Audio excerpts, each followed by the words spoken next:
परभणी जिल्ह्यामध्ये मागील 9 दिवसांपासून डिझेल टंचाई कायम आहे। त्यामुळे आता शेतकरी आणि वाहनधारकांचे हाल होत आहेत।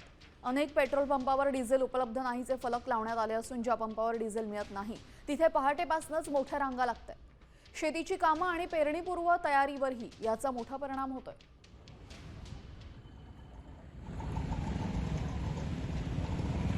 परभणीमध्ये डिझेल टंचाई जाणवते। पहाटेपासूनच पंपावर रांगा लागलेल्या आहेत।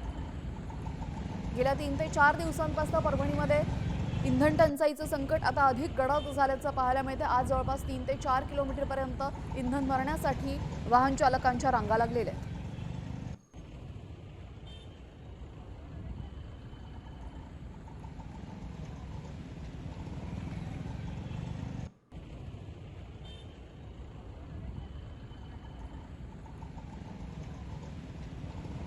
आखाती युद्धाच्या पार्श्वभूमीवर आपण पाहतो याचे मोठे परिणाम भारतामध्ये आणि राज्यामध्ये जाणवू लागलेले आहेत। गेल्या काही दिवसांपासून तीव्र इंधन टंचाई जाणवायला लागलेली आहे। यामध्ये आता शेती मशागतीची कामं सुरू झाली आणि डिझेल अभावी मशागतीची कामं ठप्प आहेत।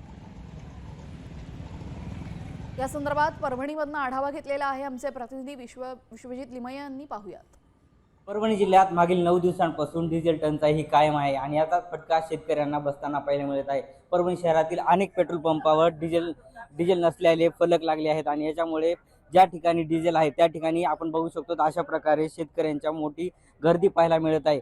आपण पंपाच्या बाहेर बघितले तर मोठ्या रांगा वाहनाच्या लागलेल्या आहेत आणि या ठिकाणी आता 12 वाजेपर्यंत डिझेल मिळणार असं सांगितल्यानंतर शेतकरी सकाळी 6 वाजल्यापासूनच मोठ्या प्रमाणात रांगेत लागले आहेत।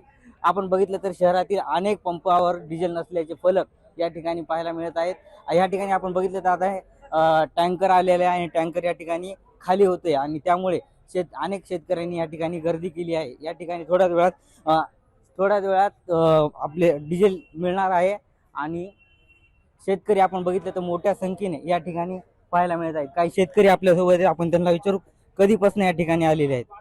कधीपासून आलेले आहेत सर? आम्ही पहाटे 4 वाजल्यापासून आलेले आहेत आणि आमच्या कॅन्डीची रांग बघा कुठपर्यंत गेली। तुम्ही सर्वांना डिझेल द्याले आणि फक्त शेतकऱ्यांसाठी फक्त 2000ची लिमिट आहे सर।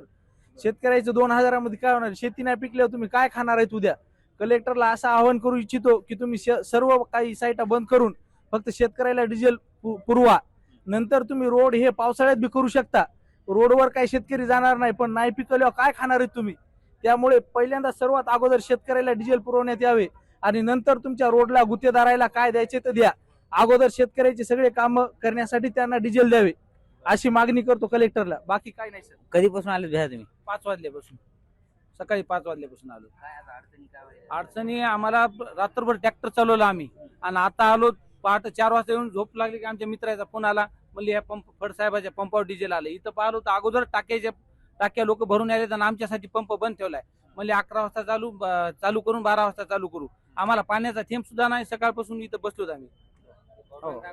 ही बॉटल बघा, आम्ही पाणी बॉटल 20 रुपयाची पाणी बॉटल आणून पेलं, माझं इथं पाणी नाही, काही नाही। आतापर्यंत बसवले, आणखी तुमच्या समोर टँकर उभं आहे, आता आम्हाला आणखीन वेटीस धरले जाईल।